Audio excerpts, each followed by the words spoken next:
अथ यदि ते कर्म विचिकित्सा वा वृत्त विचिकित्सा वा स्यात् ये तत्र ब्राह्मणाः सम्मर्षिणः युक्ता आयुक्ताः अलूक्षा धर्मगावाः स्युः यथा ते तत्र वर्तेरन् तथा तत्र वर्तेथाः अथाभ्याख्यातेषु ये तत्र ब्राह्मणाः सम्मर्षिणः युक्ता आयुक्ताः अलूक्षा धर्मगावाः स्युः यथा ते तेषु वर्तेरन् तथा तेषु वर्तेथाः एषा देशः एष उपदेशः एषा वेदोपनिषद एतदनुशासनम् एवमुपासितव्यम् एवमुच्चैतदुपास्यम्। कहते हैं अथैते कर्म विचिकित्सा, यदि मान लो आपको किसी समय किसी श्रौत कर्म या स्मार्त कर्म के संबंध में कोई विचिकित्सा माने कोई संशय हो जाए, वृत्त विचिकित्सा हुआ अथवा आचार विचार में किसी प्रकार व्यवहार के विषय में संशय हो जाए तो क्या करना चाहिए। हम लोग गुरु जी बहुत दूर है, मोबाइल पर भी नहीं मिल रहे गुरु जी, तो क्या किया जाए? हैं, बात नहीं कर रहे या मिल नहीं रहे, मोबाइल कनेक्शन भी नहीं मिल रहा, फोन नहीं मिल रहा, पत्र लिखेंगे खबर आएगा महीने भर लग जाएगा, लेट हो सकता है, परिस्थिति ऐसा है या गुरु मरी गया, अब क्या करें? आप अपना संशय को दूर कैसे करें? कर्म संबंधी संशय हो, चाहे व्यवहार संबंधी संशय हो, चाहे आचरण संबंधी संशय हो, किसी भी प्रकार का संशय निवारण कैसे होगा? तब कहते ये तत्र ब्राह्मणा सम्मर्षिण, तो वहां पर जो भी विचारशील युक्ता और आचार से परिपूर्ण रूपेण तत्पर है, आयुक्ता किसी दूसरे से प्रेरित होकर कभी कोई कथन करने वाले नहीं है, अलुक्षा धर्म का स्यु और स्वेच्छा से कर्मपरायण होता हुआ सरल बुद्धि है एवं धर्माभिलाषी ब्राह्मण हो। अलुक्षा में सरल बुद्धि धर्म कामा और केवल धर्माभिलाषा से धर्मानुष्ठान करने वाले जो ये ब्राह्मण स्यु, जो ब्राह्मण लोग हैं उनसे विचार विमर्श कीजिए, उनसे सलाह लीजिए, उनका बैठक बुला लीजिए। जो परिचित लोग हैं उन लोगों को जहाँ दूर दूर में हो तो संभावना जैसी हो सकती है उनके पास चले गए, अथवा पास में ही हो कोई ऐसे श्रेष्ठ ब्राह्मण जो है उनका आचरण को देख लो, उस विषय में वो किस प्रकार से कर रहे हैं, और श्रौत कर्म का वे किस प्रकार अनुष्ठान कर रहे हैं, स्मार्त कर्म का किस प्रकार अनुष्ठान कर रहे हैं, जिस आचार में आपको जो है संशय उस आचरण में वो कैसा आचरण कर रहे हैं उस संबंध में, ये सारी चीज उनका देखो। यथा ते तत्र वर्तेरन, जिस प्रकार वे लोग उस कर्म या आचरण व्यवहार के प्रसंग में वे जिस प्रकार आचरण कर रहे हैं व्यवहार कर रहे हैं, तथा तत्र वर्ते था वैसे आप भी वर्तन करें, आचरण करें, कर्म का अनुष्ठान करें। अथ व्याख्यातेश, ठीक वैसे ही जिन पर संशयुक्त दोष लगाया गया हो, आरोप लगा दिया, लोग आरोप लगा देते किसी पर भी, किसी प्रकार के भी आरोप लगा देते, पर राम पर आरोप लग गया, कृष्ण पर आरोप लग गया तो दूसरों को तो कहना ही गया है, ये सब भगवान ने लीला में करके दिखाया है। राम पर स्त्री को लेकर आरोप लगा दिया, जो दूसरे के घर में कई रात रह गई उसे क्या भरोसा है, अब ऐसे औरत को स्त्री भोगी राम जो है इसलिए रख दिया है, ऐसे कहा दिया। बताओ इतना बड़ा आरोप है। अब कृष्ण पर चोरी का आरोप लगा, सीमंतक मणि की चोरी, किसी से चोरी करा दिया और कह दी कृष्ण ने चोरी किया, क्या करें? साधुओं पर भी यहाँ पर भी अभी भी देखने को मिलता है, परंपरा अनादिकालीन परंपरा चले आ रहा है, अनेक प्रकार के आरोप हो जाते हैं। अच्छे अच्छे संतों को पानी पिला देते हैं, लोग छोड़ते नहीं। मेरे स्वामी रामानंद जी महाराज जी को तो ऐसा आरोप लगा दिया था कि इन्होंने इनको पैदा कर रखा था, जिसको गद्दी नहीं मिली वो आरोप लगा। ऐसे संत पर यूँ आरोप लगा सकते तो हम लोग कौन सी गिनती की, तो आरोप तो लगते हैं। तो स्थिति में क्या करना चाहिए? अपने से ज्येष्ठ श्रेष्ठ आचार्य गुरुवर या संत इत्यादि पर जो सदाचारी संत, वास्तव भ्रष्ट तो बात अलग, ऐसे संतों पर भी जब आरोप हो तब क्या करना?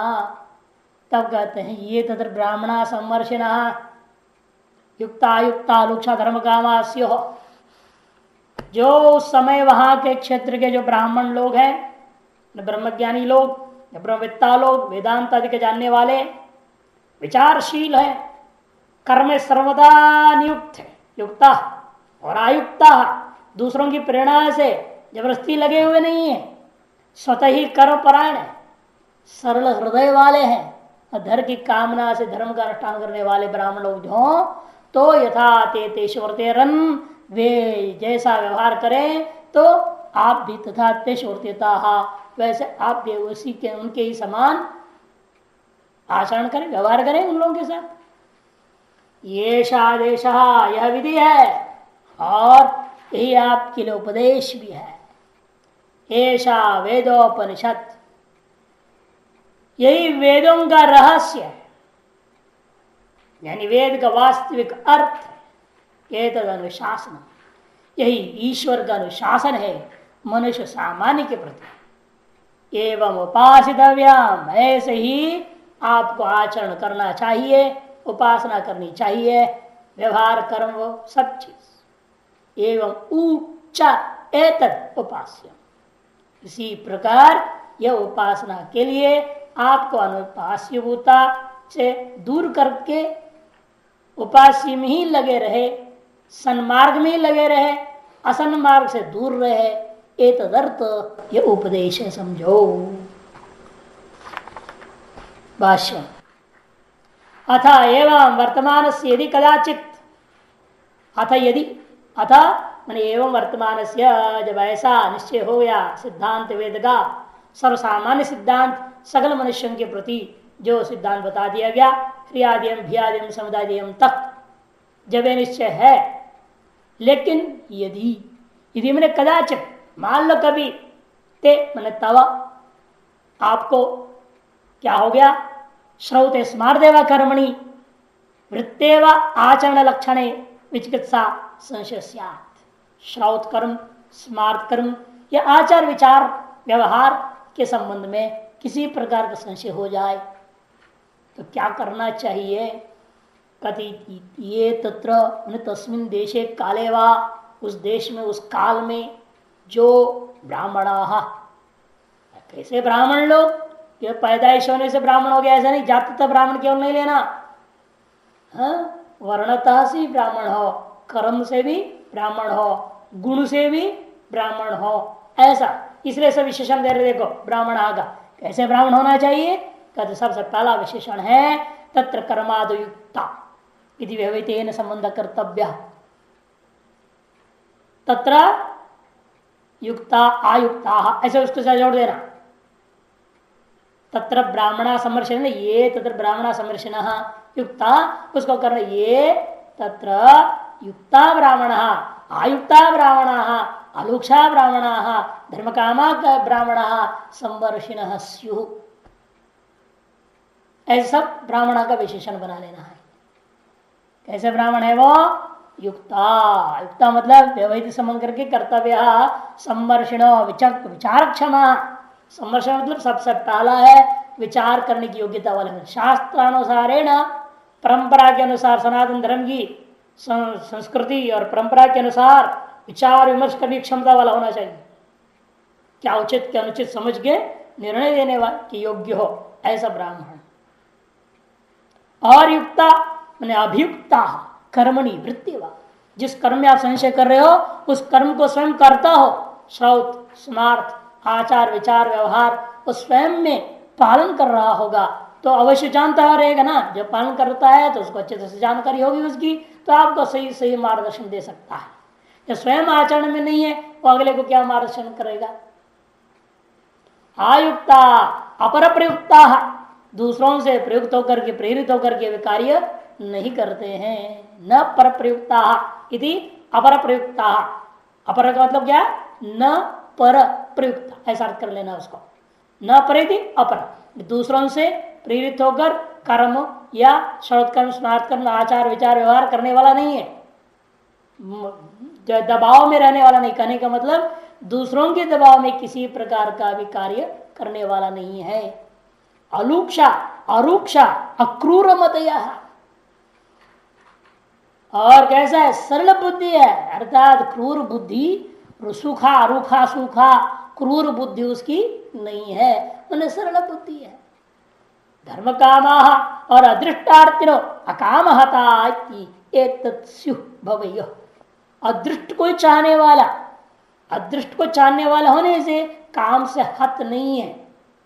लौकिक जो श्रुति विरुद्ध स्मृति विरुद्ध कामनाओं से वह दबने वाला नहीं है। कामनाएं तो जगती है श्रुति के विरुद्ध में, स्मृति विरुद्ध कामनाएं जगती है हृदय में वासनाओं की वजह से, लेकिन उसके सामने घुटना टेकने वाला नहीं है, वो अकाम होता। इत्येतस्यु भवयो, जो ऐसे ब्राह्मण होंगे, ते यथा येन प्रकारेण ब्राह्मणा तत्र तस्मिन् कर्म निवृत्ते और तेरन तथा तुम विवर्ते था। वे लोग जिस प्रकार से, वे ब्राह्मण जिस प्रकार से उस कर्म के मामले में, उस व्यवहार आदि के मामले में, उस आचरण के मामले में जैसा भी आचरण आदि कर रहे हो, तथा उसी प्रकार से आप भी आचरण कर ले। या तो देख के सीख ले, सुन के सीख ले, जान के सीख ले, उनके पूछ के सीख ले, जैसा भी हो। अतः इसी प्रकार से इसके अंदर एक और बड़ा मुख्य बात होता है, किसी के बारे में आरोप लग गया, अब उसके मान लो जिस पर आरोप लगा हुआ व्यक्ति आपके पास आ जाए तो क्या करेंगे आप? सोचे इसका तो बहुत कई आरोप है, बहुत बेकार आदमी है, तो उसके साथ दुर्व्यवहार करेंगे?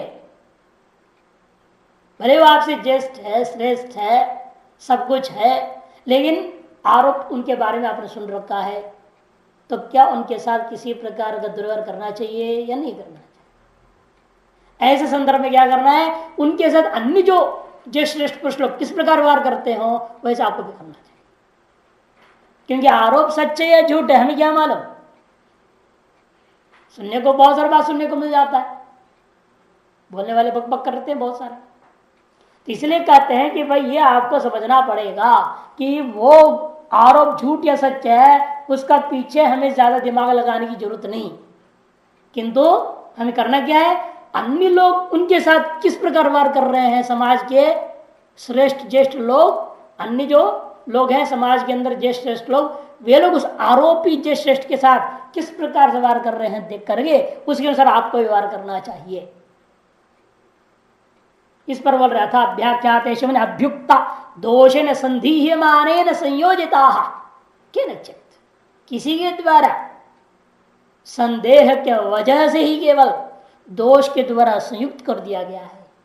तेषु चथोक्तम सर्वम उपनयेद ये तत्र इत्यादि ना, उनके विषय में आपको किस प्रकार से व्यवहार करना चाहिए, यह बात बाकी सब अर्थ वही है। ये तत्र ब्राह्मण समर्श युक्ता युक्ता लोक्ष धर्म कामास्यु यथा तेषु वर्तेरन तथा तेषु वर्तेता, इतने मंत्र का अर्थ पूर्वत ही करना है। उनके साथ में अन्य जो उस समय में और उस देश में जो श्रेष्ठ ब्राह्मण लोग हैं, कैसे ब्राह्मण हैं, जो स्वयं विचारशील है और स्वयं ही कर्मादियों में युक्त हैं और दूसरों के दबाव में कोई कार्य करने वाले नहीं हैं, सरल हृदय वाले हैं, अदृष्ट की कामना रखने वाले होने के कारण से कभी भी अपनी वासनाओं के सामने घुटना टेकने वाले नहीं, ऐसे श्रेष्ठ ज्येष्ठ समाज में विद्यमान लोग उस आरोपी दूसरे व्यक्ति के साथ किस प्रकार व्यवहार करते हो देख करके आप भी उसी प्रकार से करें। आदेश मन विधि, यह आदेश है मन यह विधि एवं कर्तव्य। एष उपदेश पुत्रादि पित्रादि नाम, यही उपदेश पित्रादियों के द्वारा पुत्रादियों के लिए अवश्य देना चाहिए। जैसे बच्चा बड़ा होने लग जाए उसी से उसके दिमाग में सारा बीज बोते रहना चाहिए। आजकल कहाँ डंडा पकड़ करके वह स्कूल की पढ़ाई पढ़ाते रहते, माँ बाप भी वही रटवाते रहते। ये धर्म की शिक्षा कौन देता है? धर्म कर्म व्यवहार ज्ञान आचरण किसी शिक्षा है ही नहीं। और पहले के जमाने बुजुर्ग होते दादा दादी वगैरह, वो कम से कम कुछ कुछ दे देते थे। आजकल तो वो भी नहीं, दादा दादी को कहीं तीर्थ यात्रा में भेजेंगे, तीर्थ स्थल में रख देंगे, बूढ़ा बूढ़ी को रिटायर्ड होम में रख देंगे और अपने मौज मस्ती लड़का कहीं और अपना बहू की पत्नी के साथ रह रहा है, कोई लेन देन नहीं माँ बाप से।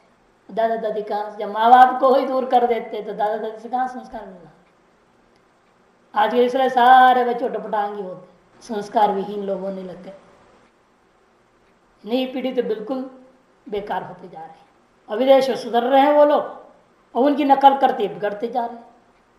वो समझ गए पिछले 50-60 साल में भुगत गए कि माँ बाप से अलग रहने से क्या नतीजा होता है, दादा से दूर करने का क्या नतीजा होता है। अब भुगत के बाद अब वो कह रहे कि भाई अपने सारे बच्चे बर्बाद हैं, तो क्या करें, कैसे परिवर्तन लाएं। जब नई जो पीढ़ी आ रही है वो लोग क्या कर रहे हैं, शादी करते हैं, बच्चे को अपने घर में पालने लग गए, यानी कि वहाँ छोड़ दी केयर रूम में, बेबी सिटिंग रूम वगैरह होते थे, अब वो सब वहाँ दुकानदारी बंद हो रही है कि घर में अपना पालने लग गए बच्चों को। हमें प्यार देना चाहिए, हमें देखभाल करना चाहिए, हमें संस्कार देनी चाहिए, क्या समझ में आ रही है उनको। दोबारा वो लोग परिवारवाद, जो व्यक्तिवाद से हटके परिवारवाद में आ रहे धीरे धीरे धीरे, और ये लोग बिगड़ते जा रहे व्यक्तिवाद की ओर भाग रहे, उल्टा भोगवादी बन रहे। ये संसार चक्र है। किसी समय यहाँ की संस्कृति विश्व का आदर्श था, है या नहीं, और आज बिल्कुल उल्टा है। और वो ये लोग बल्कि उल्टा भारत के लोग वो अमेरिका को आदर्श मान के उनकी नकल करे जा रहे हैं। और वो लोग यहाँ का सारा ले गए, धन दौलत भी ले गए, सब कुछ, संस्कृति को भी ले गए, सब कुछ ले गए यहाँ।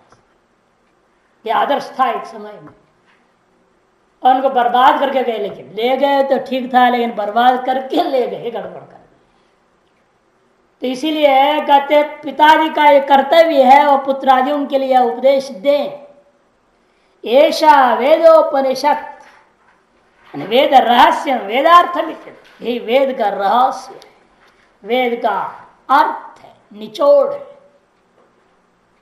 एतदेव अनुशासनम ईश्वर वचनम, यही अनुशासन, यही ईश्वर का वचन है कि मनुष्य सामान्य के लिए उपदेश है। यद्यपि भी क्योंकि हर मनुष्य यदि इस पर को पालन करेगा तो अपना अंतरण शुद्धि द्वारा वो भी मोक्ष मार्ग की ओर आगे बढ़ जाएगा। ये सब यद्यपि विद्या के लिए पहले बोल चुके हैं विचार करके, अब पूरा बहुत शास्त्र चलेगा अभी, कारण उपासना ज्ञान तीनों को लेकर के। आदेश वाच्य विधेयरुक्तत्वात्, आदेश वाच्य विधि को यह कहा जाएगा। विद्यार्थक वचन मात्र प्रत्यय गम आदेश वाच्य से आदेश पद वाच्य, आदेश पद का वाच्यभूत यहाँ पर विधि करके कह दिया गया है। इसलिए अनुशासनम, यहाँ अनुशासन का अर्थ विधि नहीं ले सकते, कहने का तात्पर्य है आदेश पद वाच्य जब विधि आपने ले लिया तो अनुशासन पद वाच्य विधि आप नहीं ले सकते। सर्वेशा व प्रमाण भूतानाम अनुशासनम एतत्, सर्वेशा व प्रमाण भूतानाम, प्रमाणानाम सकल प्रमाणों का ये जो है अनुशासन में तैर अविरुद्धत्वात्, क्योंकि अन्य सकल प्रमाणों के साथ इसका कोई विरोध नहीं है। जो यहाँ बात कही गई सत्यम वध से लेकर के अंत तक अन्य किसी भी प्रमाण के साथ इसका कोई विरोध नहीं है। जितने भी दर्शन शास्त्र हुए हैं, आस्तिक नास्तिक सभी बात कहते हैं ना, कोई नास्तिक नहीं कहा अनृतम वद अधर्मम चर, ऐसा नहीं बोलता कोई भी। राक्षस भी नहीं बोलते हैं, राक्षस हमारा ये धर्म है, दूसरों को खून पीना है हमारा धर्म, बस यही धर्म का पालन करो बोलेगा। लेकिन कभी ये नहीं कहेगा मेरे से तुम झूठ बोला करो, कभी कोई नहीं चाहता संसार में। भले सभी दूसरे से झूठ बोलेंगे, लेकिन अपने से कोई झूठ बोलने लग जाए तो पसंद नहीं। बड़ा आश्चर्य होता है संसार का व्यवहार इस प्रकार का। इसलिए कहते हैं ये सर्वसामान्य सर्व प्रमाणानाम अविरुद्धम, सकल प्रमाण सकल दर्शन सकल जो है शास्त्र के साथ अविरुद्ध बात जो कही गई है। यस्मादेवं, जिसलिए ऐसा है, तस्मादेवं यथोक्तम सर्वोपासितव्यम कर्तव्य। इसे जो कुछ भी कहा गया है उन सारी बातों को यथाशक्ति सामर्थ्य के अनुसार अवश्य ही करना चाहिए, पालन करनी चाहिए, अनुष्ठान करना चाहिए। एवं उचित उपास्य उपास्यमेव उच्च, ये सब जो है अति एव अर्थ में नियोजन अर्थ में है। यहाँ इसे कहते हैं उपास्यम एव च एतत् अनुपास्यमिति आदरार्थ नानुपास्यम, ये तन नानुपास्यम, यह अनुपास्य नहीं है, अर्थात अवश्यम भव उपास्य, आचरणीय है, कर्तव्य है। इस बात को दर्शाने के लिए आदरार्थम पुनर्वचनम, आदर प्रकट करने के लिए दोबारा कह दिया गया था। शन्नो मित्र संवरुण शन्नो भवत्वर्यमा शन्न इंद्रो बृहस्पति शन्नो विष्णुरुक्रम नमो ब्रह्मणे नमस्ते वायो त्वमेव प्रत्यक्षं ब्रह्मासि त्वामेव प्रत्यक्षं ब्रह्मवादिशं रतमवादिशं सत्यमवादिशं तन्मावीत् तद्वक्तारं मावीत् आवीन् माम आवीद वक्तारम। ओम शांति शांति शांति। अनाध्याय का दिन शांति पाठ की जाती है। जिस दिन पढ़ाई होती है, छुट्टी होता है, प्रतिपदा अष्टमी चतुर्दशी पूर्णिमा अमावस्या, उस दिन ये शांति पाठ होगा। ये पहला वाला शांति पाठ में अंतर करनी, बाकी शांति पाठ वैसे रहेंगे। 10 शांति मंत्र हमने आपको दिया है ना, उस 10 में से पहले वाले में इतना अंतर करना पड़ता है। देखो यहां से त्वमेव प्रत्यक्षम ब्रह्म अवादिशम, पहले क्या था? त्वामेव प्रत्यक्षम ब्रह्म वदिष्यामि था, अब त्वामेव प्रत्यक्षम ब्रह्म अवादिशम। ऋतम वदिष्यामि था, ऋतम अवादिशम। सत्यम वदिष्यामि था, सत्यम अवादिशम। तन्मा मवतु था, तन्मा मावीत। लकार बदल जाएगा। पहले मैं कहूंगा, अब मैं कहा था। अब मैं कहूंगा नहीं बोल सकता कि आज पढ़ाई है नहीं। जिस दिन पढ़ाई नहीं होगा वो कैसे कहेगा आज मैं शास्त्र का पढ़ूंगा या पढ़ाऊंगा, उसमें सत्य ही बोलूंगा? इसे कैसे बोल सकता है? बोले आप सत्य करके मैं कहा था। जब स्वाध्याय के दिन थे, अध्ययन के दिन थे, उस दिन मैं आपको सत्य कहा था, हरित कहा था, ये कहा था, वो कहा था। ऐसे कहा था लेनी पड़ेगी भूत का। अतः क्यों? क्योंकि आज वर्तमान अनध्याय का दिन है, इसलिए इस तरह से मंत्र बोलना जाता है अनध्याय का दिन। शन्नो मित्र, सूर्यदेव मित्र नाम का से सुप्रसिद्ध सूर्यदेव भगवान है, वे हमारे लिए शन न हमने अस्माकम प्रति शम भवतु आ गया ना।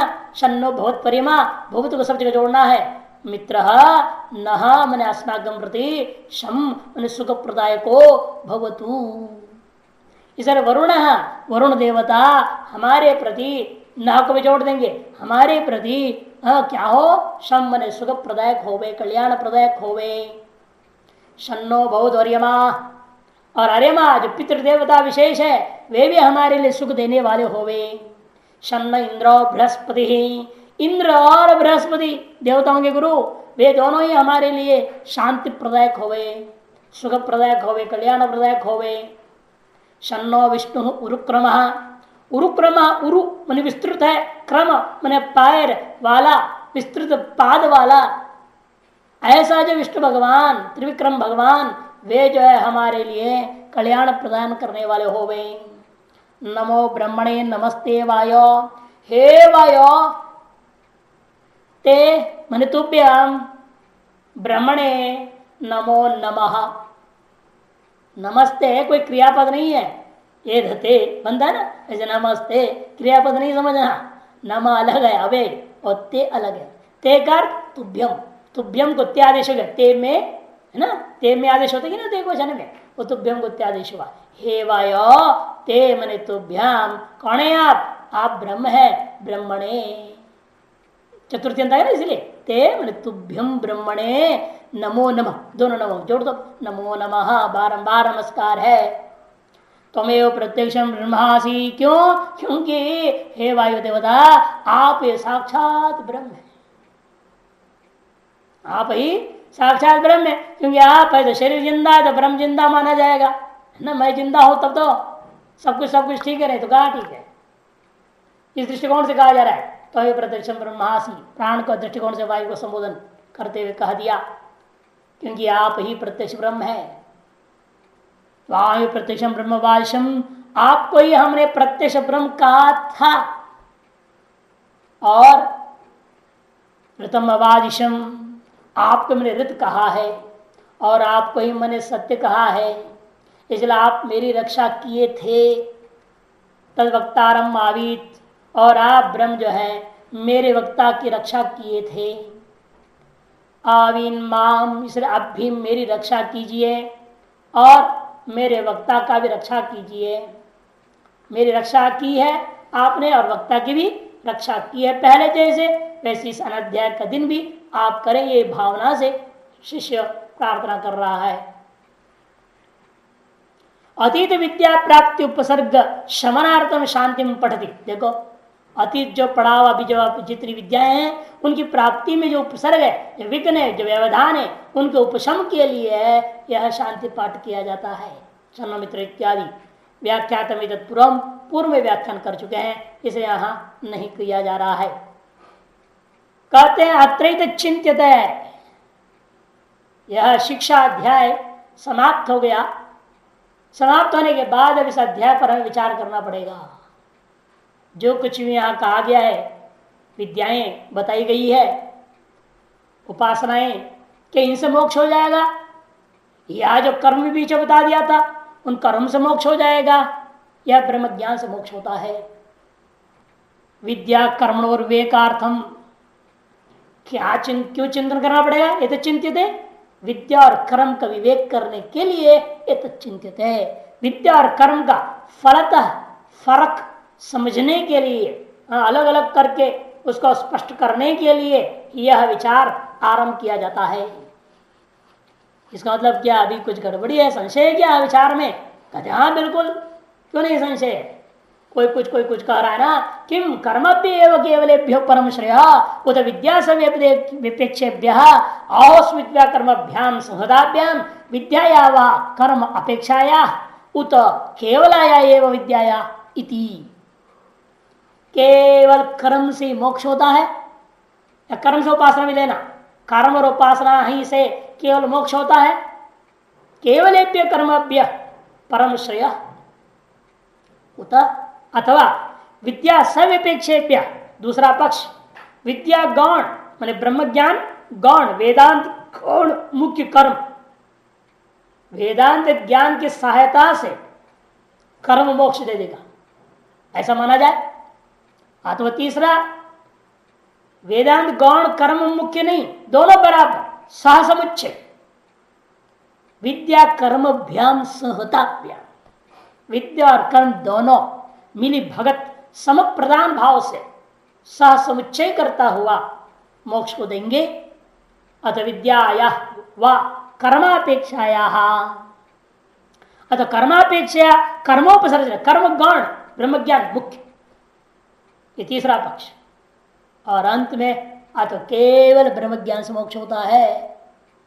चार पक्ष है, पूर्व पक्ष रूपेण और पांचवा सिद्धांत पक्ष। कुल यहाँ पांच विकल्प दिखाए ना। पहला केवल कर्म, दूसरा वेदांत गौण कर्म प्रदान, तीसरा वेदांत और कर्म दोनों बराबर, चौथा वेदांत प्रधान कर्म गौण, और अंत में है केवल वेदांत से मोक्ष। इनमें से पांचवा सिद्धांत पक्ष है, बाकी चार जो है पूर्व पक्ष है। अब अपने अपने तर्क को लोग देंगे केवल कर्म से मोक्ष वाला, और उसको खंडन किया जाएगा। कुछ खंडन तो पूर्व में कर चुके हैं, भाषकर के लिए याद दिलाते जाएंगे। पहले मैं इसका जवाब दे चुका हूं, इसका जवाब दे चुका हूं, और फिर नई जो शंकाएं हुई उसकी जवाब भी देंगे। आरंभ होता है, देखिए तथा केवल कर्मभ्य, केवल कर्म से ही मोक्ष हो जाएगा। केवल कर्म मतलब कर्मांगभूत उपासनाओं के सहित, कर्म का अंगों में जो विहित उपासनाएं हैं उन उपासनाओं के सहित जब आप कर्म करोगे तो वो कर्म मोक्ष को दे देगा। इन सब जगहों में पूरा शास्त्रार्थ विद्या शब्द का अर्थ ब्रह्म ज्ञान वेदांत, और कर्म कहने से केवल कर्म कहने पर भी उसका अर्थ क्या होगा? उपासना सहित कर्म। केवल कर्मभ्य, क्यों? समस्त वेदार्थ ज्ञानवत कर्माधिकारा, कि समस्त वेद के अर्थ ज्ञान वाला पुरुष को ही कर्म में अधिकार आपके तैतृय शिक्षा अध्याय में कह दिया। पढ़ लिख करके क्या करना है? गृहस्थ आश्रम में जाना, ये तो हुआ ना आदेश गुरु का अंत्यवासी शिष्य को। पूरा वेद पढ़ा, वेद पढ़ने का तो वेदार्थ ज्ञान कर लिया, और वेदार्थ ज्ञान के संबंधी धर्म जिज्ञासा भी कर ली, और करने के पश्चात वो गृहस्थ आश्रम में जा रहा है, वो कर्माधिकार ही कथन हुआ। इसलिए वेद कृष्णोधिगंतव्य सरहस्यो द्विजन्मना स्मरण। कोई ये ना समझे वेद पढ़ने मतलब केवल कर्मकांड मात्र पढ़ेगा, वेदांत नहीं पढ़ेगा, उसमें वेद का जो हिस्सा वेदांत है उसको छोड़ देगा, ऐसा नहीं समझना। कि साफ साफ कहा है कृष्णो वेदाधिगंतव्य, संपूर्ण वेद पढ़ना चाहिए और जानना चाहिए। कैसा संपूर्ण वेद का मतलब? सरहस्य, रहस्य सहित, यदि वहां स्मृतिमर्थ रहस्य का अर्थ उपासना किया है, उपासना सहित कर्म का जानना जरूरी है। वेदांत का अर्थ को सम्यक समझे हो न समझे हो कोई तरह महत्व नहीं है, क्योंकि गृहस्थी में जाने वाले को वेदांत का परिपक्व ज्ञान की अपेक्षा नहीं है। कर्म का परिपक्व ज्ञान होना और उपासना का परिपक्व ज्ञान होना जरूरी है। इसलिए वहां सरहस्य का अर्थ तो उन्होंने उपासना लिया। इन भाष्यकार कहते हैं ऐसा संकोच क्यों करना, अन्यत्र सर्वत्र रहस्य शब्द हमेशा उपनिषद के लिए आया है, वेदांत के लिए आया है। इसे वेदांत सहित संपूर्ण वेदों को ही द्विजन्मना, मतलब द्विजन्म वाले, दो जन्म किनको किनको अधिकार है, दो जन्म का अधिकार, ब्राह्मण क्षत्रिय और वैश्य, इन तीनों का काम है। केवल ब्राह्मण का ठेका नहीं है वेद पढ़ रहा, क्षत्रिय और वैश्य को भी क्या करना चाहिए, अपने अपना जो वेद है, और वे संपूर्ण न भी पढ़े तो उस वेद का जो अपनी शाखा है उनकी, जिस शाखा के वे हो उस शाखा का जरूर उपनिषद आदि सहित सब कुछ पढ़ के अर्थ सहित रट के समझ के जानना चाहिए। ये सामान्य नियम है। ब्राह्मण क्षेत्र वैश्य कोई भी पैदा होता है संसार में, ब्राह्मण क्षेत्र वैश्य उनका यह जन्मजात अधिकार है, समझो। इसी का नाम ह्यूमन राइट्स, असली ह्यूमन राइट ये है, मानवाधिकार। और आजकल दूसरी चीजों को लेकर मानवाधिकार की बात हो रही, संपत्ति के बंटवारे को लेकर मानवाधिकार की बात वगैरह कर रहे विश्व में। मानवाधिकार ये है कि हमें धर्म का ज्ञान होना है, हमें वेद का ज्ञान होना है, हमें मनुष्य बनने का अधिकार है। जब मनुष्य शरीर मिला है तो, जब मनुष्य शरीर में रह करके पशु जैसे जीने से क्या फायदा। मनुष्य शरीर मिलने के बाद इस मनुष्यत्व का संपादन करने है तो वेदों को जानना हमारा मूलभूत मानवाधिकार है। इसके लिए हमारी लड़ाई होनी चाहिए, और उल्टा अन्य चीजों के लिए हो रहा है। सारा कानून देश का पूरे विश्व स्तर में बदल चुकी है। विश्व स्तर में कोई भी मनुष्य मनुष्य बनना नहीं चाहता है। पेट पालने की पढ़ाई पढ़ा देते हैं, बस रोटी कमाने की पढ़ाई पढ़ाते, इन चीजों को बढ़ाते हैं। और शास्त्र कहता है संपूर्ण वेद और भी उपनिषद सहित रट समझना ही मूलभूत आपका जीवन का अधिकार बनता है। स्मरणात् अधिगमश्च स उपनिषद अर्थेन आत्मज्ञानादिना, और अधिगम जो यहाँ कार्य रहस्य कहते को स्पष्ट कर देना, सह उपनिषद अर्थेन आत्मज्ञानादिना, उपनिषद का जो अर्थ आत्मज्ञान आदि है उसके सहित ज्ञान अनुभूति तक उसको जितनी हो सके कर लेना चाहिए। क्योंकि अनेक जो शास्त्र क्या कहता है, विद्वान यजते विद्वान याजयति इति च विदुष एव कर्मणि अधिकारः प्रदर्शित है। सर्वत्र सर्वत्र सकल वेदों में स्पष्ट कहा है विद्वान याग करता है, विद्वान याग कराता भी है। करना कराना दोनों ही विद्वान का ही काम है। करने वाला भी विद्वान है, कराने वाला भी विद्वान है। आजकल के जैसा नहीं, करने वाला कुछ पता ही नहीं है। जलम समर्पयामि पता ही नहीं क्या है, पानी में समर्पयामि बोलना पड़ता है। वस्त्रम समर्पयामि समझ में नहीं आती तो कपड़ा में समर्पयामि बोलना पड़ा। हम बनारस में देखे पंडे लोग ऐसे बोल रहे हैं, पैसा समर्पयामि है, चढ़ाओ चढ़ाओ पैसा चढ़ाओ, पैसा हम समर्पयामि बोलते। द्रव्य दक्षिणा समर्पयामि समझ में नहीं आ रहा द्रव्य दक्षिणा क्या होती है। संस्कृत अनपढ़ है सब, देहात के आ जाते भीड़ पशुओं के जैसे लाइन लग गए एकदम, वो भी आपस में रस्सी के अंदर बांध चलते, इसलिए वो आप देखोगे तो बनारस में तो पता चलता है कि विशेष रूप से रस्सी पकड़ के चलेंगे सारा एक ग्रुप वाले, कहीं भटक न जाए। और ज्यादा उसे भी एक लाइन में नहीं आ पाएंगे तो बड़ा रस्सी गोल बना लेंगे, उसके अंदर सब उधर चार लोग इधर सब पकड़े हुए जब चल रहे हैं उसके अंदर चल रहा था। मैंने कहे तो भेड़ बकरे से भी खराब हो गए, आदमी और खो गया बता, पशु भी नहीं खो जाते भीड़ में, वो आदमी खो जा रहे हैं। बताओ कितनी विवेक बुद्धि इन लोगों के पास सामर्थ्य है। अपने आप को काम है और हमें कहाँ पहुंचना है और कहाँ हमें लौटनी है अपने स्थान, उतना तो होना चाहिए होश। लेकिन इतना अपने को मालूम होना चाहिए ना, हम यहाँ से जा रहे हैं तो जगह का नाम मालूम होना चाहिए। हम अमुक जगह से हैं, अमुक जगह हमारी जो झोंपड़ी लगी है, टेंट लगी है, वो भी नहीं मालूम रहता। मनुष्य गधे हैं। अरे कहीं तुम मान लो भटक गए तो आप पुलिस केंद्र बने हुए, सहायक केंद्र बने हुए, NSS वाले लगे हुए, कई लोग लगे हुए हैं, उनको इतना तो कहो हम अमुक टेंट के हैं। तो उस जगह बता देंगे, जो छोड़ भी देंगे, वो भी नहीं मालूम रहता है ना। आज इसलिए आजकल बिल्ला लटकाने लगी, जब कुत्ते होते ना बिल्ले ऐसे, लाइसेंस लटका के चलो कि तुमको मालूम भी नहीं हो तो पढ़ के दूसरा सब बता देगा तुम कहाँ से। अब बड़ा बड़ा लोग भी लगाते हैं। वास्तव में ये जो तरीका थी वो अनपढ़ लोगों के लिए ही था। ये खो जाएंगे तो कोई दूसरा पढ़ के उनको सही जगह पहुंचा देगा।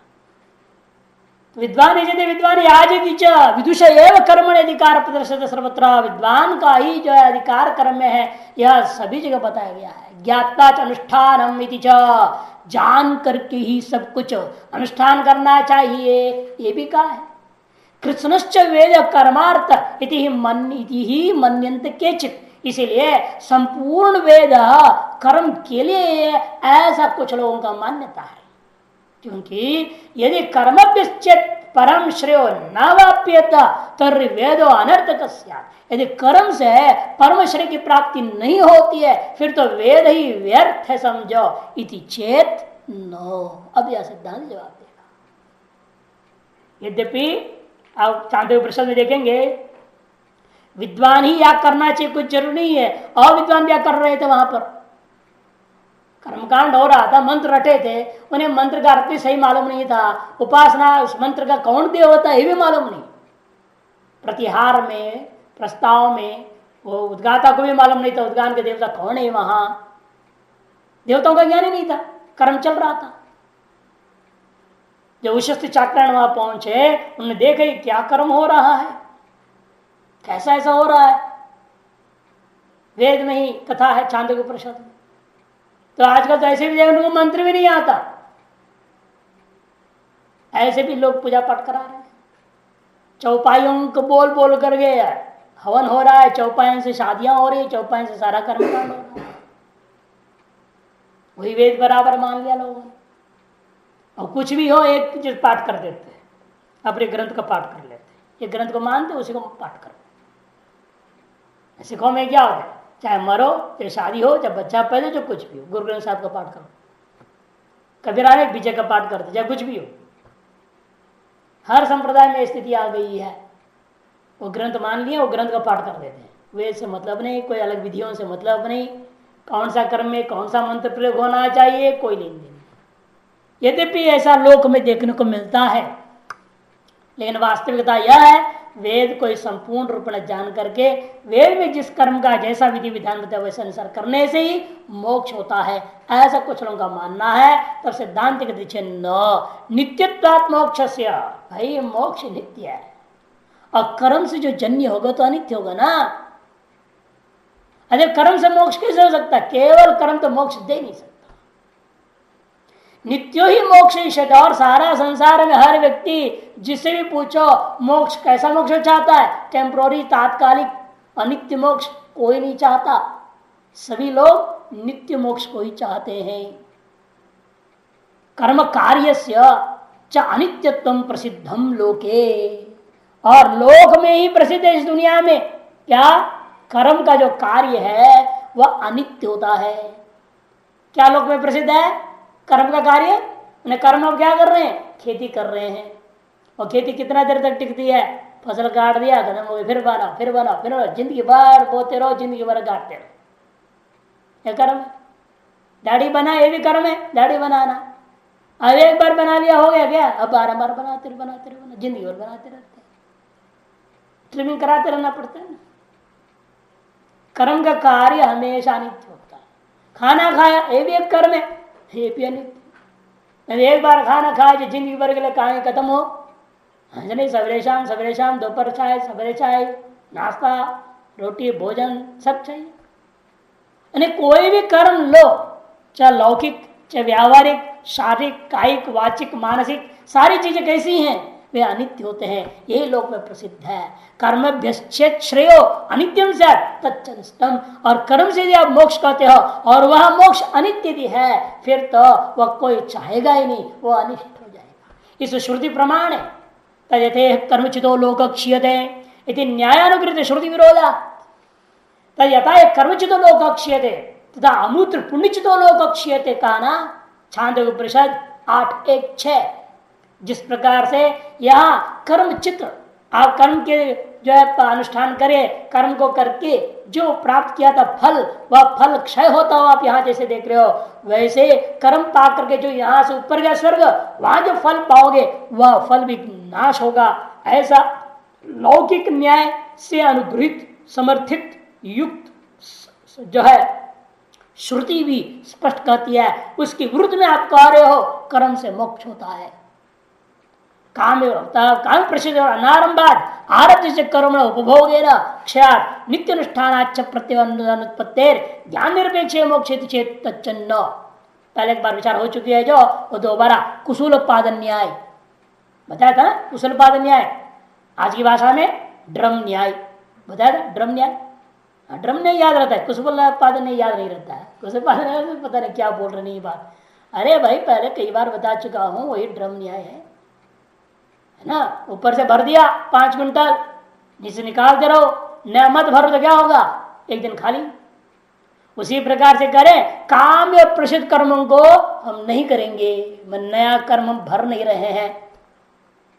और कर्म और प्रारब्ध जो कर्म था आरब्ध से कर्मण उपभोग क्षयात्, और भोग से क्षय हो जाएगा।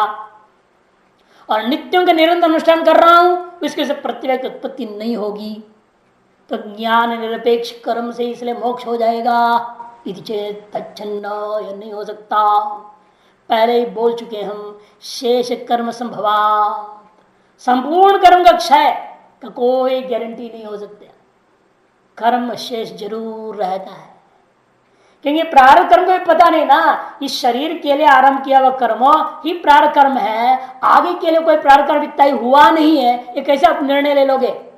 जड़ भरत की कहानी से स्पष्ट है, 3 जन्म के लायक प्रारब्ध कर्म पहले तैयार हो गया, एक साथ 3 आगे के जन्मों का प्रारब्ध कर्म तैयार हो गया था ना।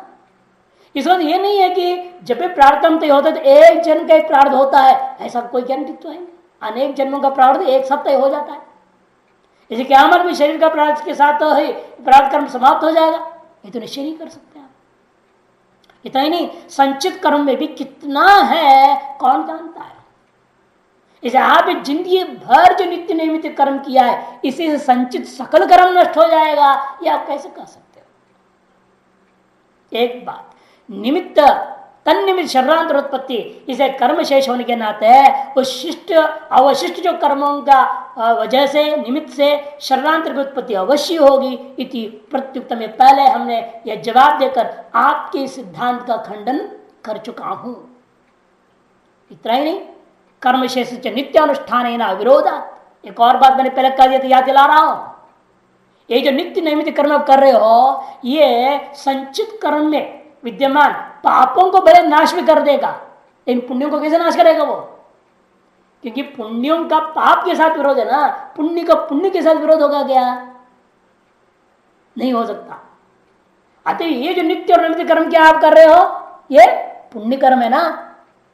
ये किसको नाश करेंगे?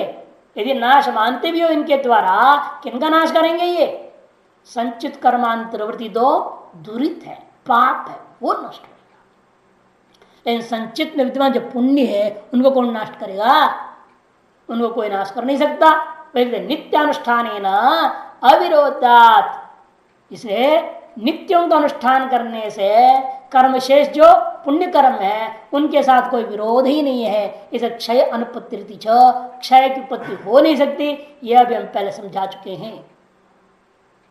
यदुक्तम समस्त वेदार्थ ज्ञानवत कर्माधिकाराद इत्यादि तच्चन्न, यह जो आपने कहा था संपूर्ण वेदांत सहित वेदार्थ ज्ञान वाला ही कर्म का अधिकारी होता है, इत्यादि जो आपने कहकर श्रुतियां दिया, विद्वान यजते विद्वान याजयति ज्ञापकाच अनुष्ठानम स्मृति वगैरह दिया था, लेकिन वह उचित तच्चन्न, वो भी नहीं हो सकता। श्रुत ज्ञान व्यतिरेकाद उपासना के श्रुत ज्ञान से भिन्न उपासना भी देखा गया है। परापर ब्रह्म विषय की उपासनाएं, जो परापर ब्रह्म विद्या श्रुत कर्म ज्ञान से अलग से कथन किया गया है। श्रुत ज्ञान व्यतिरेकाद उपासना, इसके लिए आंतरिक बड़ा सुंदर भूमिका बांधने देखिए। यद्यपि अध्ययन विधि प्रयुक्त्या कृष्णो वेदार्थ एकेन विचारितव्य, यद्यपि स्वाध्याय अध्येतव्य, इस अध्ययन विधि के द्वारा प्रयुक्त होकर के संपूर्ण वेदार्थ को ही प्रत्येक व्यक्ति के द्वारा विचार करना चाहिए। तथापि अध्ययन विधो प्रतिवाक्य अध्ययनम प्रतिवाक्यार्थ विचारंच व्यापार भेदात तत्प्रयुक्ति प्रयुक्त्या अभ्युदय कामस्य कर्मोपयोगी वाक्यार्थ ज्ञानवत् मात्रेण कर्म अधिकार संभवात ब्रह्म साक्षात्कारस्य तत्र अनुपयोगित्वात् न समस्त वेदार्थ ज्ञानवद कर्माधिकार प्रमाणमस्ति इत्याह। क्योंकि होता क्या है, अध्ययन विधि में जो कहा गया है तो उसके अनुसार ठीक मानना हमने, लेकिन प्रतिवाक्य का अध्ययन करके प्रतिवाक्यार्थ विचार करते वक्त व्यापार भेदा तो विचार करके देखता क्या भाई ये जो है स्वर्ग आदि फल देने वाला है, ये जो वेदांत है मोक्ष देने वाला है और मुझे मोक्ष नहीं चाहिए, मुझे स्वर्ग चाहिए, ऐसे सोचने वाला व्यक्ति क्या वेदांत को पढ़ेगा? उसके पूर्ण अर्थ ज्ञान अनुभूति तक क्यों चेष्टा करेगा गुरुकुल में? वो नहीं करेगा। तत्प्रयुक्त्या अभ्युदय कामस्य, अभ्युदय मने धर्म अर्थ काम, इन तीन को चाहने वाला कर्मोपयोगी वाक्यार्थ ज्ञानवत्व मात्रेण, कर्म के उपयोगी वाक्यार्थ ज्ञानवत्व मात्र से ही, तद्वान होने मात्र से ही कर्म में अधिकार की संभावना जब बन जाती है तो ब्रह्म साक्षात्कार अनुपयोगित्वात्, और ब्रह्म साक्षात्कार क्या है? कर्माधिकार में उपयोगी नहीं है, बल्कि उल्टा है ना। ब्रह्म साक्षात्कार हो जाए तो द्वैत ही नष्ट हो गया, कर्माधिकार तो बहुत नष्ट हो जाए, कर्माधिकारी खत्म हो जाएगा। ऐसे कर्माधिकार चाहने वाला व्यक्ति वह कर्म संबंधी मात्र ज्ञान से संतुष्ट हो जाएगा, तब ज्ञानवान होने से कर्माधिकार उसको प्राप्त हो जाता है। ब्रह्म साक्षात्कार ही तो ब्रह्म ज्ञान की अपेक्षा उसको नहीं रहा। अतएव न समस्त वेदार्थ ज्ञान कर्माधिकार प्रमाणमस्ति, संपूर्ण वेदार्थ ज्ञानवान व्यक्ति ही कर्माधिकार में कर्म में अधिकार होगा प्राप्त करता है, इसमें कोई प्रमाण वास्तव में नहीं हो सकता। इतने बात को मन में रखकर कर, यद्यपि अध्ययन विधि प्रयुक्त्या वेदांत विचारों कृत गुरुकुले एवं, यद्यपि अध्ययन विधि के आधार से प्रेरित होकर के व्यक्ति ने वेदांत का विचार भी पढ़ा भी है, रटा भी है, वेदांत सुना भी है। गुरुकुल में रहते वक्त सुना तो पड़ता है, वो वेद का हिस्सा है ना, उसका भी अर्थ तो करेंगे ही, परीक्षा में लिखना भी पड़ेगा, जवाब अगर आएगा तो क्या करें? इसे पढ़ा तो है वो परीक्षा देने के लिए, लेकिन परीक्षा देने के लिए ही पढ़ा है, मोक्ष के लिए नहीं पढ़ा है। वो दोनों अलग है ना। वेदांत इसलिए श्रीमंतो भी भाव यमुन विद्यु, कठोर प्रश्न में क्या बोला? इस ब्रह्म के बारे में सुनते हुए भी हजारों लोग सुन रहे हैं, करोड़ों लोग भी सुन रहे हो, तो वे सभी उसे नहीं जान पाते हैं कि सुनने का उद्देश्य सबका अलग अलग होता है। मोक्ष के लिए ही सुनने वाले कितने होते हैं, मुक्षुत्व विशिष्ट। इसलिए आचार्य शंकर ने साहब कहा मोक्ष तो अत्यंत दुर्लभ वस्तुओं में से है ना। दुर्लभम त्रयमेव तद्दैवानुग्रह हेतुकम मनुष्यत्व मोक्षत्व महापुरुष संशय, ये कहा है। इसलिए तो कृतएव गुरुकुले तथापि न समस्त वेदार्थ ज्ञानवत अधिकार, फिर भी समस्त वेदार्थ ज्ञान वाले को कर्म में अधिकारी जो आपने कहा वह माना नहीं जा सकता, माननीय नहीं है कि उपासना साध्य से ब्रह्म साक्षात्कार से पृथक भावा। क्योंकि उपासना कौन सी उपासना? मनन और निध्यासन रूपी उपासना के द्वारा साध्य जो ब्रह्म साक्षात्कार उसका पृथक विधि किया गया है। श्रुत ज्ञान मात्र निष्क्रमण यदि क्रियते न उपासना अपेक्षते, क्योंकि सुने हुए ज्ञान मात्र से कर्म में अधिकार हो सकता है, न उपासना अपेक्षते, उपासना की अपेक्षा नहीं होता है। उपासना श्रुत ज्ञान अर्थांतर विदेते मोक्ष फलम, इसीलिए श्रुत ज्ञान से अलग करके एक स्वतंत्र पदार्थ रूपेण मोक्ष फल देने वाला उपासना मने मनन और निध्यासन। यहाँ उपासना शब्द का अर्थ मनन और निध्यासन समझना। ये जगह में जो उपासना शब्द आया है यहाँ मनन और निध्यासन को कह रहे हैं।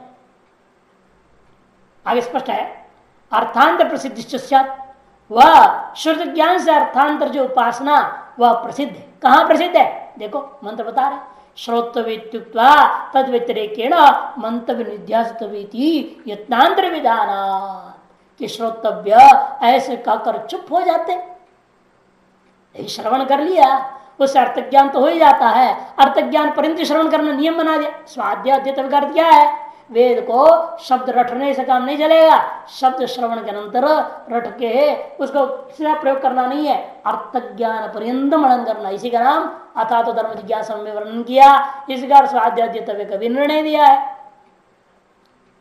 इसे अर्थ ज्ञान मात्र से काम चलेगा नहीं मोक्ष के लिए, इसलिए उससे अलग, उससे पृथक क्या कहा, मंत्र निध्यास्त में कहा दिया बृहदारण्यक 2:4-5 में। इति यत्नांतर विधानात्, ऐसे यत्नांतर का विधान करने से मन निध्यासन योश्च प्रसिद्धम श्रवण ज्ञानादर्थांतरतम, इसे मन निध्यासन रूपी उपासना श्रवण ज्ञान से पृथक पदार्थ रूपेण श्रुति में भी प्रसिद्ध है। इसलिए एक महामलेश्वर जी हैं, वो अपने प्रवचन में क्या कहते हैं, आपने सुन लिया, आप इस पर विचार कीजिए। और कोई कह करके आता है महाराज हमने तो 15 दिन से सुनने के बाद बढ़िया विचार कर लिया। अरे पुनर्विचार कर लेना जाओ। और कहेगा महीने भर बाद आएगा महाराज हमने पुनर्विचार भी कर लिया। कहते महाविचार कर लो जाओ। और भी करके आएगा 3 महीने बाद, अति विचार कर लेना। अति विचार करा तो पुनर्विचार कर लेना, ऐसे भाषण में कहते। मैंने अभी पुरानी जब तक अनुभूति नहीं आई तब तक मरण निध्यासन तो लगे रहना है। क्या क्यों कह रहे, इस तरह से श्रुत पदार्थों का उपासना माने मानस चिंतन रूपी उपासना जो मनन है वह क्यों विधान कर रहे, पृथक ज्ञापन करता है। केवल वेदों को गुरुकुल में रहते वक्त पढ़ के अर्थ ज्ञान प्राप्त करने मात्र से आप मोक्ष का अधिकार नहीं होता, लेकिन कर्माधिकार जरूर उतने से हो जाएगा किंतु मोक्षाधिकार नहीं होता। किंतु अलग से फिर मन निध्यासन के लिए प्रयास करना पड़ता है, ऐसे श्रुति ने स्वयं विधान किया है। इसलिए कर्म से मोक्ष सिद्धांत कभी नहीं हो सकता। नीचे आंतरिकार करें, इसलिए श्रुतात गुरुकुले विचारितात वाक्यात कर्मानुष्ठानोपयोगी ज्ञानम तावन मात्र कर्म अधिक्रियते न ब्रह्म साक्षात्कार फल उपासना अपेक्षते व्यतिरेक भावाद इत्यर्थ। श्रुतवाद गुरुकुल में सुना हुआ, विचार किया हुआ वाक्य से जो प्राप्त ज्ञान को लेकर के कर्मानुष्ठान के उपयोगी जो ज्ञान था उतने मात्र से कर्म अधिकार प्राप्त हो सकती है। अतएव न ब्रह्म साक्षात्कार फल उपासना अपेक्षते, ब्रह्म साक्षात्कार रूपी फल देने वाला जो मन निध्यासन रूपी जो उपासना है उसकी उसको अपेक्षा ही नहीं है।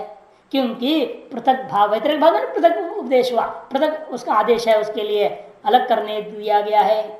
अध्ययन विधि व्यापारो प्रमे अनुष्ठेयम तथा भूतम ब्रह्म उपासना में वनास्थि। जैसे अध्ययन विधि के उपराम, अध्ययन विधि के व्यापार के ऊपर में क्या करना चाहिए, अनुष्ठान करना चाहिए कह दिया। तथा भूतम ब्रह्म उपासना में वनास्थि, लेकिन अध्ययन विधि के व्यापार के ऊपर के पश्चात ब्रह्म उपासना करनी चाहिए, ब्रह्म चिंतन करो, ऐसा कहीं विधि नहीं आया। गुरुकुल से पढ़ने के बाद में क्या करना चाहिएगा, सत्यम वद धर्मम चर कहा, ये नहीं कहा ब्रह्म जिज्ञासा जंगल चले जाना। गुरुकुल से निकल के जंगल चले जाओ, वहां ब्रह्म चिंतन करो, ब्रह्म साक्षात्कार हो जाए उसके बाद तेरी इच्छा तब भी रहेगी तो गृहस्थी में आना, ऐसा कहीं नहीं बोला। इसका मतलब क्या है, गुरुकुल से निकलने वाला हर व्यक्ति का पहला अधिकार, यदि वहां सम्यक विवेक वैराग्य किसी अन्य जन्म जन्मांतरों की पुण्य के कारण से जगह नहीं है, उसका कर्माधिकार होता है, उसको गृहस्थ आश्रम में अधिकार होता है। इसको वहां पहले प्रजाति प्रजनन इत्यादि शब्दों से स्पष्ट कह चुके हैं। माना भावत इति नवक्त विद्या, इसको कोई प्रमाण नहीं है ऐसे मत को कि उपासना को अलग विधि स्वयं बृहदारण्यक उपनिषद में कहा है। एक कर्म मीमांसा न्याय अंगीकार मात्र उत्तम, ये भी जो हम कह रहे हैं कर्म मीमांसा के युक्तियों के आधार पर कह रहे हैं। वास्तव में श्रवण मनन निध्यासन 3 अलग विधियां नहीं है, 3 पृथक पृथक अलग विधि नहीं। उनके दृष्टिकोण से करें कि उनका क्या मानना है, तब प्रत्येक विधि है। श्रोतव्य कहने का मंतव्य कहा ना, इसे अलग विधि मानना पड़ेगा। मंतव्य के बाद निध्यास्तव्य का फिर एक तब भी आ गया, क्योंकि इनके यहां कर्म भेद का सिद्धांत है। कर्म भेद किस पर निर्णय किया, जैमिनी ने द्वितीय अध्याय का नाम ही रख दिया भेदाध्याय, और कर्म का भेद का निर्णय अभ्यास से होता है। मैंने एजेत एजेत एजेत एजेत एजेत बार बार आया, उसकी वजह से कर्म का भेद हो जाएगा। अर्थ संग्रह में समझाया, जैमिनी न्यायमाला में विस्तार विचार विस्तारोपण किया गया। अतः शब्द भेदात भी है, शब्द अभ्यासात शब्द भेदात, जति जुहोती ददाती है ना, शब्द भेद धातु भेद, उसकी वजह से भी कर्म भेद मानना पड़ेगा।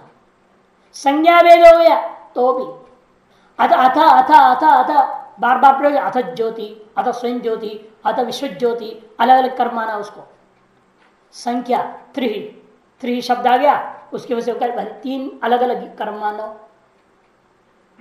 इसी प्रकार प्रत्यय भेदात प्रत्यय अभ्यासात, तो तब यहाँ प्रत्यय का अभ्यास हुई है, से 3 पृथक पृथक विधि है ये। तो 3 पृथक पृथक विधि होने के नाते 3 पृथक पृथक उपासना मानो, श्रवण अलग है, मनन अलग है, निध्यासन अलग है, ऐसे मानकर ये सब जवाब दिया जा रहा है। मीमांसक को जवाब मीमांसक दृष्टिकोण से दिया गया है। ये सिद्धांत पक्ष में जवाब देने से ये नहीं समझना यही वेदांत का मुख्य सिद्धांत है, श्रुत मंतव्य तीनों विधियां हैं, ऐसा कभी ग्रहण नहीं करना। इसे जान के मैं दिखा रहा हूं। ये तो कर्म मीमांसा न्याय अंगीकार मात्रेण उत्तम। इस पर 3 नंबर 4 नंबर टिप्पण, स्वाध्याय विधि प्रयुक्त वेदांत विचार से गुरुकुले संपन्नत्वेन, स्वाध्याय से प्रयुक्त होकर के वेदांत विचार का गुरुकुल में रहते संपादन से कर लिया, तद अर्थ ज्ञान से कर्माधिकार प्रयोजकत्व, उसके अर्थ ज्ञान भी कर्माधिकार प्रयोजक है, ऐसा कौन मानता है? कर्म मीमांसक मानते, मीमांसक लोग मानते। और न्याय क्या है? वह कर्म मीमांसा का नाम एव एतन मतम, न्याय का मतलब उनका मत सिद्धांत है। यह कृष्ण वेद विचार स्वाध्याय विधि प्रयुक्त एवं, संपूर्ण वेद का विचार ही स्वाध्यायव्य इस विधि का अर्थ है। तद अंगीकार मात्रेण, उनके उस सिद्धांत को स्वीकार करके ये जवाब दे रहे हैं हम। इन वास्तव में कोई जरूरी नहीं है स्वाध्याय का अर्थ संपूर्ण वेद लेना, और संपूर्ण वेद के अंतर्गत वेदांत को भी लेकर के, वेदांत भी गुरुकुल में पढ़ना जरूरी है, उसका भी अर्थ ज्ञान लेकर के निकलना जरूरी है, यह कोई नियम नहीं है। किंतु क्या है वहां? वस्तुतः श्रोत विधि प्रयुक्त एवं उपनिषद विचार आरंभो भिन्नाधिकार, श्रोतव्य विधि मात्र से प्रयुक्त होकर उपनिषद विचार आरंभ जो है ना, वह भिन्न अधिकार स्थापित कर देता है। क्योंकि स्वाध्याय अध्येतव्य बोला है वेद ने, वहां भी तभी प्रत्यय आया। और श्रोतव्य फिर अलग से क्यों बोला? आत्मा और द्रष्टव्य श्रोतव्य क्यों कह रहे हैं? यदि वेदांत का श्रवण भी स्वाध्याय अध्येतव्य के द्वारा गृहीत हो जाता है, संपूर्ण वेद श्रवण करना बोला आपने, स्वाध्याय अध्येतव्य कर दिया, संपूर्ण वेद श्रवण करना, और संपूर्ण वेद श्रवण करने के अंतर्गत आपने वेदांत श्रवण भी ले लिया है। तो वेदांत श्रवण अलग अलग कहने के क्या जरूरत रह गया? अलग विधान किया है, आत्म श्रोतव्य मंतव्य, इसे ज्ञापन होता है आत्म श्रवणाधिकार अलग है, वेद श्रवणाधिकार अलग है, दोनों पृथक भिन्न भिन्न अधिकार स्थापित हो जाता है। कर्मकांड विचारोपी उत्तर विधि प्रयुक्त एवं प्रकटार्थ प्रतिष्ठितम, ब्रह्मसूत्र का भाष्य पर एक प्रकटार्थ टीका है, वहां विस्तार शास्त्रार्थ करके समझा दिया गया है कि भाई ऐसा नहीं है। कर्मकांड विचारोपी उत्तर विधि, उत्तर विधि में स्वाध्याय जो अंतर्ज्ञान विधि के अंतर क्या विधि है? अर्थात धर्म जिज्ञासा विधि है, अथा तो धर्म जिज्ञासा, उससे प्रेरित है वो सब।